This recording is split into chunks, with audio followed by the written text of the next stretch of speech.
命人明年有個脱變之年啊，係會有官殺為財先得，有啲心理安慰啦，咁辛苦係有回報。唔係心理安慰，直就荷包安慰埋。新金女仔會遇上真命天子，點啊？心你凍有冇着多件衫啊？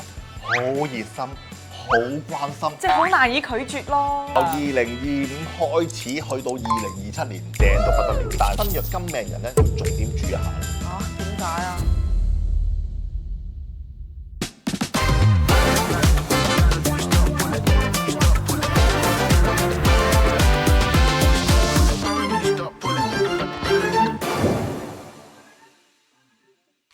新嘅一年就快到啦，係咪好想知道自己嘅運勢點行呢？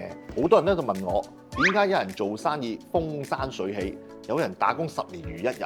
點解有人感情順風順水，有人點解次次都遇人不淑？其實唔關你夠唔夠努力嘅事，而係你未讀懂你自己嘅八字。我係振鴻師傅，鑽研八字命理超過20年，曾經喺通靈之王2攞到季軍。我唔係靠通靈之術，而係靠實實在在嘅八字功力。好多人以為八字係整定，我話俾你知啊，八字其實係你嘅人生說明書。邊個時候行運，邊段時間係你貴人位，點樣避開破財運，點樣把握嘅升職機會，全部都係有跡可尋嘅。所以我開設命理通解真傳課程，唔係教你認命，而係教你用命。4柱八字十神，一眼睇通睇透。大運流年點樣把握，再配合實用嘅風水調運嘅方法，等你好運加倍，衰運化解。你可能會驚八字好深奧，驚自己學唔識。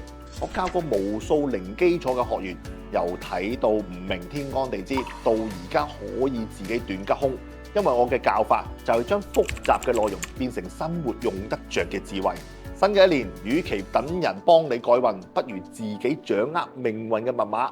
如果你都想擺脫迷惘，行出屬於自己嘅好運節奏，歡迎 WhatsApp 我嘅助理查詢同報名命理通解真傳課程啦。WhatsApp 係59467440。祝大家新嘅一年行運如魚得水，事業步步高升。Hello，大家好啊！歡迎嚟到我哋振鴻師傅嘅 channel。係啊咁我哋今期都係我哋嘅五行年度運程。運程咁我哋今期係金命人。咁都係我哋嘅老規矩啦。以上我哋所有嘅資料咧，都可以添加翻我哋嘅 WhatsApp 攞翻我哋啲資料去睇翻㗎，以免你喺以後嘅日子唔記得咗。咁我哋今期從我哋嘅新強庚金開始講起。好啊，金新強今年就會比較上工作忙啲，因為今年2026年係丙午年，但又要講翻之前嗰年喎。哦，即係25年。25年啊，你諗下，舊年我哋已經講過。金新強係月庚合金啊嘛，所以舊年已經係工作事業嘅機會多咗好多，自己嘅進取心強咗好多，所以舊年咧佢積極表現同埋進取心都會好強。而且舊年啊，2025年啊，地支嘅巳火係驛馬啊嘛，驛馬會點啊？走嚟走去咯，停落嚟咯，停落嚟咯，所以變咗佢好忙好忙，但係佢都開心嘅。因為可以飛嚟飛去啊嘛。咁喺2026年係咪都有咁嘅情況出現咧？2026年咧就更加之忙啦，因為全部都係克我嘅五行，官殺都有。你話幾忙啦？天干仲要係7殺喎，咁啊所以變咗去到2026年咧，佢個工作量啊同埋佢個急嘅情況咧，佢更加之大。仲有喎，因為事關2025年同埋2026年咧，呢兩個年柱咧係息息相關。哦，點解咧？喺60甲子嘅編排裏邊咧，乙巳年跟住就係丙午啦，而2025嘅地支嘅巳咧去丙火啊嘛，去到2026年咧就透出嘅天干個丙啊。所以變啦喺呢個60甲子嘅編排裏邊咧，會令到庚嘅新強嘅人裏邊咧，哇忙完再繼續咗忙，而且咧2026年咧係陽火加陰火，官殺混雜啊，所以變咗金人咧，哇忙到七彩啊！咁師傅啊，我覺得都係唔夠詳細喎，我哋都係老方法啦，從我哋嘅4個維度開始講起，我哋先講事業運。好啦，新強嘅金命人喺事業運裏邊咧，2026年咧丙午就透出嚟係7殺，代表佢個上司同埋係管理階層，所以變咗舊年咧乙巳年咧，佢同啲管理層啊，同埋去合作嗰方面咧，多咗好多默契。月庚合金啊嘛，多咗好多默契一齊去執行一啲工作同埋係計劃。而去到2026年啦，咁個丙咧個7殺咧就係上司啦，佢啲上司就會有種好急好快，同埋想快啲落實去完成個任務同埋個工作嘅性質。個丙係最陽啊嘛，係最大火啊嘛，太陽啊嘛，太陽啊嘛，係所以係克佢嘅五行就係上司。佢個上司有啲好似太陽咁猛烈嘅情況之下，快啲咁嘅情況。哦，咁都算係俾曬到窿咁嘅咯喎，已經曬到窿啦，而且個地支個五啊，個五字咧係單腳嘅。單腳，係啊，咁啊何解咧？單腳意思就係你跑都唔夠快啊，要跳啊。喂，可能跑快啲喎，跳仲慢啲喎，師傅。可能佢都唔得閒要跑啊。可能一隻腳要做其他嘢，可能係啊三隻手，然之後一隻腳走啊，咁即係所以變得望唔過嚟。下年2026年咧，係金命人真係壓力好大，所以令到咧，哇，做到有氣冇頂頭咁嘅情況。哇，咁真係都幾難頂喎，聽起身。唔難頂，身強金命人好樂意去咁做㗎。真係㗎你身強金命人，加上如果佢係灰光日柱啊，哇！幾乎冇嘢做啊，佢又覺得太他條太得閒啦，佢頂唔順㗎，一定要做嘢㗎。當然，如果金命人身強的話咧，2026年佢忍受得到的話咧，佢之後就會有種修成正果啊。之後即係要幾耐啊？ 2027年。嚇？點解又去到27年嘅？你諗下，2027年天干地支係乜嘢啊？我記得好似係丁未喎。啱啦，丁係個正官啊嘛，係係陰火克陽金喎，係即是代表工作同埋事業同埋地位有種提升作用。再加上地支個未係佢正印，哇！即係你話正唔正啊？貴人官身印身翻金喎。哇！即你話正唔正啊係相當於所有嘅努力同埋辛苦都有回報啦。由2025開始去到2027年，正到不得了。哇！咁我覺得其實身強嘅庚金命都唔錯喎，聽起身。雖然話呢2年會辛苦啲啦，但係你諗下27年可以有回報，係值得嘅，超級正，係值得嘅。係。咁我哋講完我哋嘅事業運啦，但係我覺得做咁辛苦都係最緊要係為咗財啫。係咁我哋嘅財運又如何咧？財運都好好，因為有種官煞為財性質。咁啊，當然官煞為財一定係財運會想增加啦，所以變得佢2025又咁辛苦，又收入就增加。2026年官煞運宅，亦都係會有種官煞為財性質，財運增加咗，收入理想。有啲心理安慰啦，即係你可以休係唔使息嗰陣去使下錢唔咯係心理安慰，就荷包安慰埋。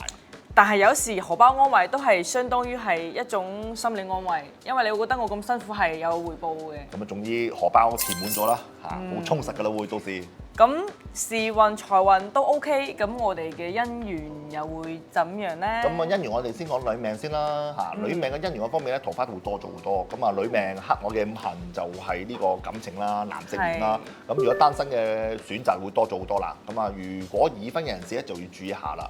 咁啊，有可能會有啲會惹桃花嘅情況嚇。咁啊所以變咗建議係結咗婚嘅人士咁小心會招惹啲桃花，因為始終喺女命嚟講個陽金嘅老公係正官，係嚇。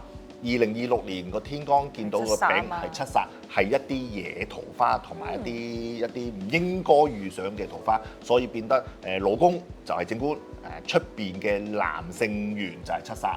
咁啊，變得就小心啲啦，唔好惹上啲麻煩啦。即係要注意唔好俾其他男仔誘惑到咯。唔止誘惑啊，因為2026年咧個丙咧係七煞嚟嘅，嗰啲男性走埋過嚟同你講點啊，天氣凍有冇着多件衫啊？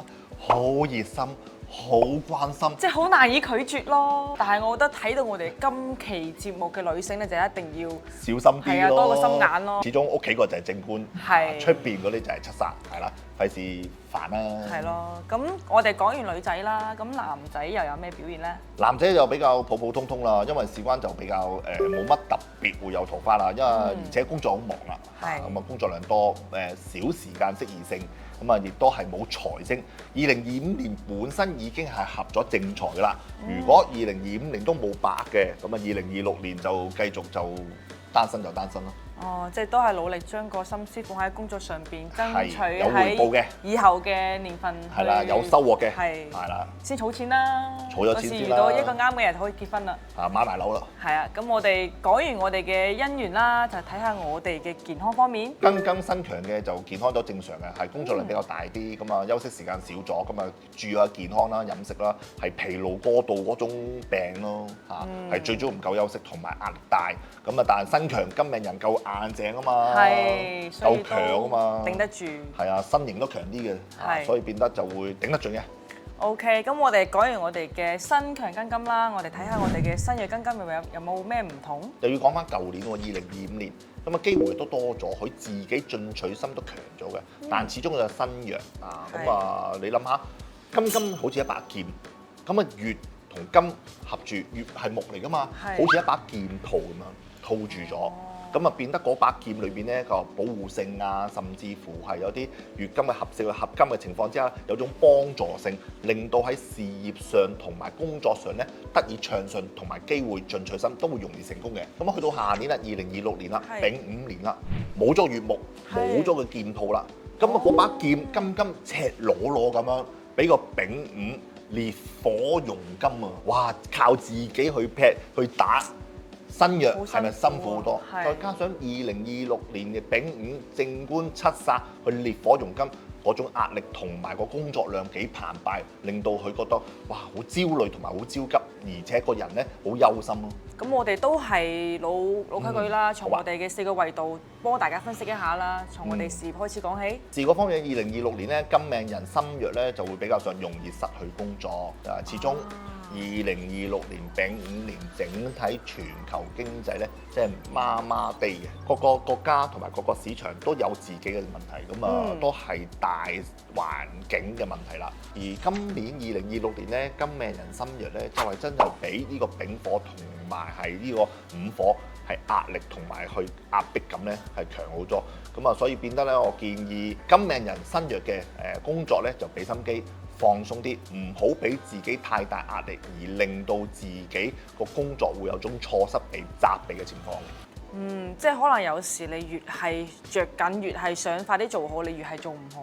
係啊，反而要保持一個比較平穩少少嘅心態，先可以去面對所有嘅事情。即係我哋叫關關難過關關過啦。係啊，如果辛弱金命人喺犯太歲，即是馬啊、鼠啊、兔啊同埋牛啊呢4個生肖裏邊犯太歲，佢會嚴重性特別強啲添喎。哦，但係咧，因為我哋嘅12生肖系列已經出咗㗎啦嘛。如果係啱我係呢4個生肖嘅咧，都可以睇翻我哋鄭和師傅之前嘅生肖節目嘅，咁有化解嘅方法嘅。係啦，咁啊，因為小下年都比較煩啲，同埋壓力同埋焦慮比較緊張啲，咁我多俾翻啲小 tips 俾辛弱嘅金命人嘅人士啦，咁大家可以順利過到2026年。可以建議喺個辦公室嗰張台裏邊嘅東北位擺啲土種嘅金錢樹，增強嘅自己運勢，令到個工作上咧係平平穩穩過到2026年。哦，咁大家要記住㗎咯喎。當然啦，如果唔記得咧，都可以添加翻我哋嘅 WhatsApp 攞翻我哋啲資料去睇翻㗎。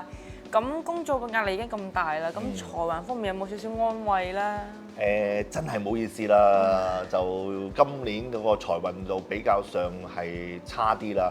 因為始終去到2026年個經濟環境比較動盪啲，咁啊加人工嗰方面咧就機會率就低啲啦，係啦，咁啊而且收入上就唔太理想啦，啊建議就做好儲蓄準備，同埋唔好有啲不必要嘅開支，盡量減低嚇，應付突然其內嘅變動同埋突然其內嘅開支啊。我建議咧，其實可以做一份計劃嘅，即係你每個月收幾多人工，然之後邊啲錢攞嚟存低，邊啲錢係用嚟應急。邊啲錢係用你自己使，咁樣就可以有一個比較好嘅規劃，就唔會話太亂咯啲財務。咁啊，至於財運嗰方面咧，辛弱金命人咧，男性呢方面咧就會特別喺啲小朋友嘅開支特別大啲嘅。哦，即係男性就係仔女。仔女，因為想克我哋嘅五行啊嘛，男命克我哋嘅五行就係仔女啦。必然係用你使你噶嘛，係啊，咁啊而女命嗰方面咧就係阿媽，因為丙午火多土焦，土就係生我嘅五行嘅阿媽，所以女性嗰方面咧，阿媽嗰方面咧健康要注意一下啦。咁我哋嘅財運講完啦，都好似有少少辛苦啊。咁喺感情上面會唔會有少少安慰呢？先講女命先啦。好啊。如果身弱金命人咧，要重點注意一下。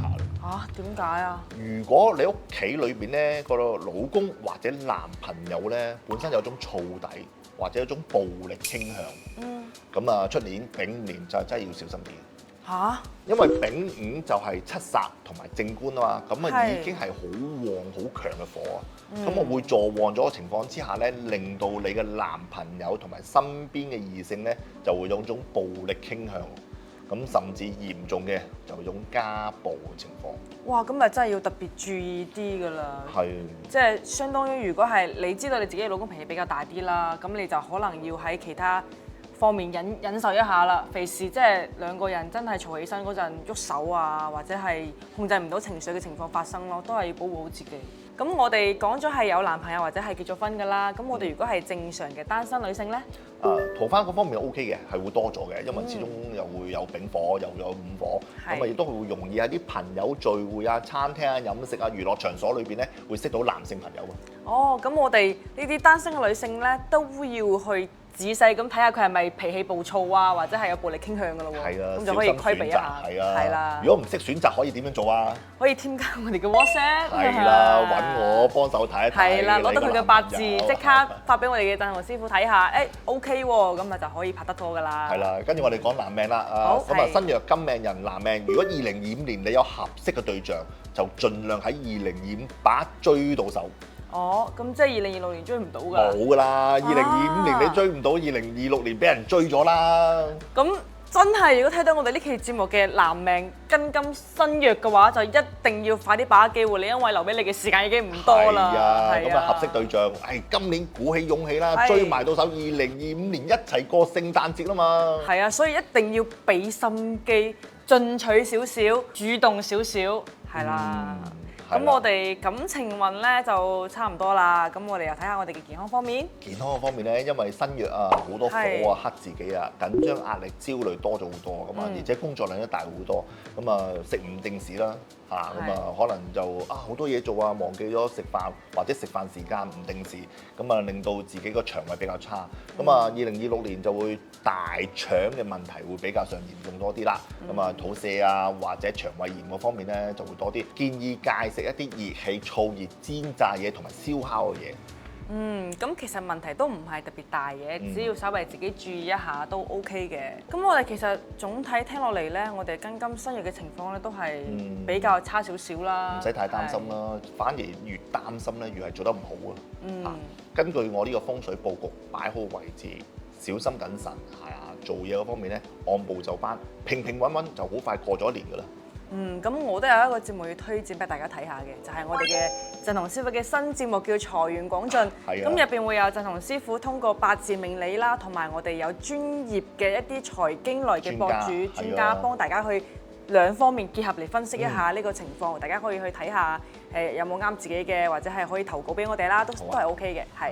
好啦，師傅，我哋講完咗我哋嘅陽金啦，係啦，咁我哋講翻我哋嘅辛金，從新強開始講起咧，都係新強新金咧，舊年係驛馬星動，係啊，驛馬星動得嚟咧，越係嗰個偏財，字係個正官啊，個字始終係驛馬嘅，所以變咗個新金咧，新強舊年咧2025年好多走動，而個走動嘅性質都係為咗個偏財跑生意為主，所以變咗越係對佢偏財嚟講咧，所以變得咧都係計劃同埋去執行一啲工作嘅性質，所以令到乙巳年咧辛金新強嘅人咧就會有好嘅成績同埋好嘅收穫。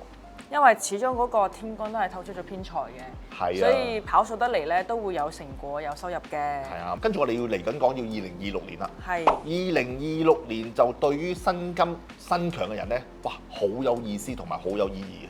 因為變咗丙辛合化水，天干五合情況之下咧，而成為呢個水，水係金命人嘅食傷啊嘛，所以變得舊年佢係個乙木嘅偏財傾嘅項目同埋合作嘅性質的話咧，令到2026年咧，哇開始要創作同埋要做同埋推動，而嗰推動力會推動俾邊個啊？推俾啲下屬去做。哇！咁佢正過陽金好多喎，因為佢唔使自己落力去做啊嘛，佢需要推動，然之後分散啲任務俾下邊啲人做。因為講新金丙辛合法水，佢諗咗啲嘢，係鋪排啲嘢，所以比較推動俾啲下屬去做，達成佢嘅 KPI 又好，達成佢嘅目標又好，所以變得咧佢會下屬會好辛苦嘅。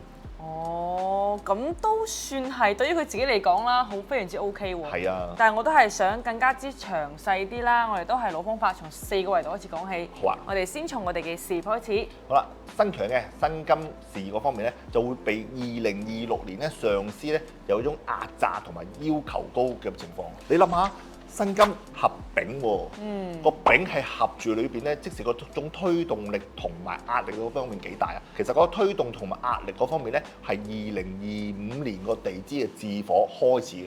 哦，因為頭先我哋講咗，因為個字下邊嗰個丙透出咗啦，所以相當於係喺2025年就已經開始咗呢個壓力啦。開始計劃而去到2026年去執行，而個丙係個辛金嘅上司，所以有咗榨乾嘅情況啊。咁佢嘅上司榨乾佢，咁佢又榨乾佢嘅下屬，咁都即係相當於係一個輪迴咯喎，即係將啲壓力分散咗啦。尤其是辛金辛強咧，喺2025年農曆12月會特別多計仔同埋特別多嘢諗，而推動到去2026年嘅正月。咁點解係2025年嘅12月咧？因為2025年嘅農曆12月咧係己丑月啊，己丑係辛金嘅偏印啊。所以辛強再加上偏印的話咧，佢嗰個月裏邊咧特別多嘢諗，同埋特別多嘢想做，而嗰種做法裏邊咧就會鋪排落去2026年嘅丙午年俾下屬去做，丙辛合法水啊嘛，所以變得佢嘅嘢全部推晒落俾下屬做。唉，咁佢嘅下屬都好辛苦啊！呢個時勢有得做好過冇得做啦。咁又係。所以總括嚟講咧，其實明年2026年咧就係辛強嘅辛金。就其實有種脫變之年啊，有種火煉真金本身已經部署緊，同埋已經係開始嚟到2026年開始延展，所以變得咧嗰種成果同埋收穫咧，等到幾時啊？2027年啊！哦，都係2027年先可以見得到成果。係啊。哦，咁我哋嘅事業運聽起身，雖然話壓力大啲啦，都好有機會嘅。咁財運方面咧，財運都好好啊，因為有種官殺為財嘅情況。官殺為財始終咧令到個財運啊、事業嗰方面咧都係有種增加，財運相對嚟講都係增加咗，所以變咗錢亦都有所提升。咁聽起身都係算係 OK 啦。但係唔可以亂投資咯，因為始終去到2026年咧、丙午年咧，投資嗰方面咧市場比較混亂，建議辛金命人都係比較上謹慎啲好啲。咁我哋嘅財運唔錯啦，咁睇下我哋嘅感情。好啊，先講女命先啦。好啊。喺2026年咧，辛金女仔會遇上真命天子。哇，咁正，聽起身係啊，因為好似好正喎。天干透咗個正官啊嘛，丙辛合化水啊嘛，即是會係得成正果咯。咁都好容易拉埋天窗噶咯喎。好容易啊，亦都係指哇，可能等咗好耐，或者之前嘅感情上有啲波折，去到2026年啦，哇，咁就真係會揾到自己合適嘅對象。哇，聽起身好正啊！佢啲財運又好啦，事業又好啦，又感情又 OK 喎。咁我哋嘅男仔咧，會唔會？男仔都有啲機會嘅，都有啲機會。因為始終男命係個丙辛合化水，但個丙始終都係正官，咁啊工作比較忙啊，同埋有走動多啲。咁我建議男仔喺呢一年2026年多啲去旅行啦，多啲去旅行會有機會係會遇上你嘅異性緣㗎。咁啊始終天干丙辛合化水，水主情，都會有機會有感情發生嘅。OK，咁我哋感情就講到呢度啦。咁我睇下我哋嘅健康方面。健康方面咧就容易咳啊、肺病啊，同埋係氣管感染啊。咁啊建議喺呢個年裏邊咧，如果嗰個月份流感比較勁啲嘅，記得戴口罩，因為始終辛金係代表肺。係。個丙同埋午都係屬火，咁啊火克金，咁啊肺比較弱，咁啊所以變啦，建議辛金嘅人咧係辛強都會比較上小心注意個肺嘅健康、氣管健康咁樣。咁都唔係咩大問題啦，注意防範就 OK 噶啦。咁我哋嘅辛強辛金就講到呢度啦，睇下我哋嘅辛弱辛金。好啊，先講講2025年乙巳年先啦。咁我相信咧，辛弱嘅辛金人咧嘅朋友就最煩就係用錢嘅問題，尤其是就係去旅行嘅。經常性都會為咗用錢嘅開支嘅問題咁啊而煩惱咯。咁啊可能去旅行次數又多，咁啊錢又開支又大，咁又會有其他額外嘅開支。始終咧身弱就不擔財啊嘛。係。2025年月至年支又係驛馬，月木又係偏財。唉，所以變咗有種財來財去咁嘅情況咯。係，而且本身去旅遊咧，使費就大㗎啦。係啊，咁今年咧工作運就好啲啦，就有種驟雨中的陽光咁嘅情況。嚇！又驟雨又陽光，即係點啊，師傅？你諗下，下年丙午，丙係一個太陽啊嘛。係。丙同辛金係合化水，又有太陽又有雨水喎，咪有種驟雨中的陽光咁嘅情況咯。即係太陽雨啦。係啊，雖然舊年都有啲煩，有啲壓力，但始終都有份工做啦。係，有份工打下都唔錯嘅。咁啊，今年就開始有轉機啦，咁啊，同埋業績咧都有種增長嘅情況。咁幾時先可以見到真正嘅彩虹啊？唉，咁啊，梗係睇我呢個月度運程啦。哦，即係都係要單獨拎出嚟嗰個月份先有。因為小我哋嘅月度運程會講改善運程同改善方法噶嘛。係，咁我哋大家要記住持續 follow 翻我哋嘅 channel 啦。咁我哋都係從4個維度開始講起啦，從事業開始先啦。好啊，事嗰方面咧，新弱新金人就會喺2026年上司有種比較焦急，同埋比較上有種緊張嘅情況。而嗰種緊張同焦急咧，就會令到新金人咧就會有種壓力。咁啊，但係咁講啦，其實嚟講，上司做嘢起上嚟俾咗壓力下屬，其實相對嚟講，你個上司丙火，其實佢自己都好大壓力嘅。係，即係其實就相當於喺呢個時勢唔好嘅時候，其實每個人嘅壓力都比較大嘅。係啊，咁有啲揾我去睇命嘅時候，咁我話啊，今年2025年揾唔揾到工啊？咁我亦都喺個命盤睇，唉，真係唔好意思啊，2025要唞一唞先啦，要等到2026年先容易揾到工啊。咁啊，已經去到呢個月份裏邊，其實都係暫時都係在等緊嘅情況，所以變得而家有份工，大家都繼續努力先啦。係，都係捱一捱就過㗎啦。好多嘢就係你慢慢去做就 OK 㗎啦，就唔使急住話一定要做得幾好，或者係一定要好急住去完成佢啊。係，只要有一份工，乜都好。係，咁啊，另外咧，去到下年咧，丙辛合化水啊嘛，多咗水嘅性質，係，咁啊多咗自己嘅表現發揮啊，同埋係個輸出。咁啊，建議大家去增值自己。如果你自己都冇能力同埋去嗰個知識，點樣去輸出自己嘅表現啊？咁即係其實係我哋喺工作上邊有時遇到啲問題，你去收集啲問題，解決啲問題，你就有經驗啦。都係相當於豐富咗自己嘅知識點啦。喺工作上邊都可以增值翻自己啦。啱啊！咁就係學多啲知識啦，係咯，幫助份工作啦。咁就喺生活上邊又好啦，工作上邊又好啦，都可以如魚得水，唔使咁焦慮噶啦。咁我哋講完我哋嘅工作運啦，睇下我哋嘅財運又如何咧？財運嗰方面咧，喺工作上收入咧都幾理想。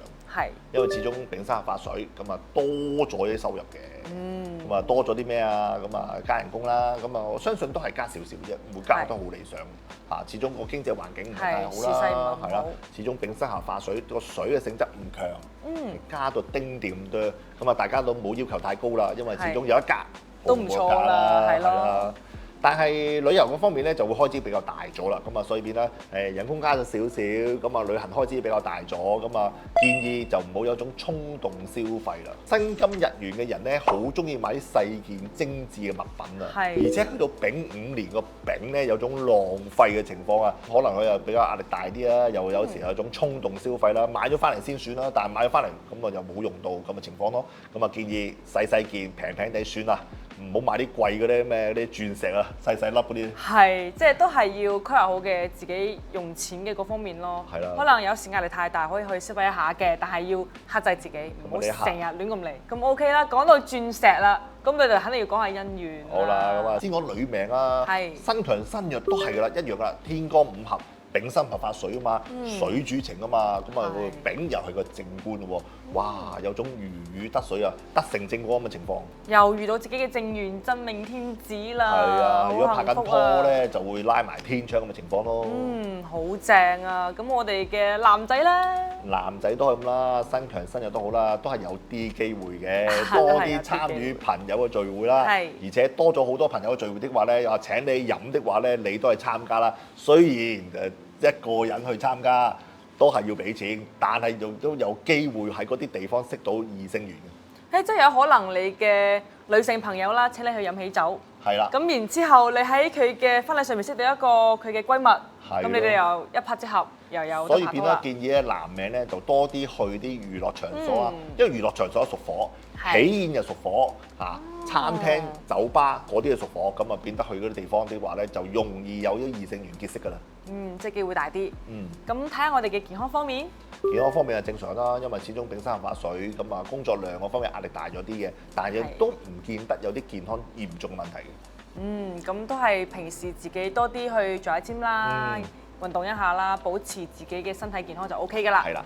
咁我哋嘅金命人就連環就講完㗎咯喎。係啊。咁當然啦，我哋以上所有嘅嘢，如果大家唔記得咧，可以添加翻我哋嘅 WhatsApp 攞翻以上嘅資料，時時刻刻提點自己啊。咁當然啦，我知有啲其他屬性嘅朋友等得好焦急嘅。土啊，係啊，木都好急㗎，都未講到喎。但係唔緊要嘅，都可以添加我哋嘅 WhatsApp，提前攞到呢份資料㗎。好啊，即係係啊土命人都未出片，就可以問助理攞啲文字版㗎咯喎。係啊，你睇咗啲文字版，再睇翻我哋嘅視頻，就好容易理解㗎啦。係啦。咁都對啲我哋觀眾都幾好。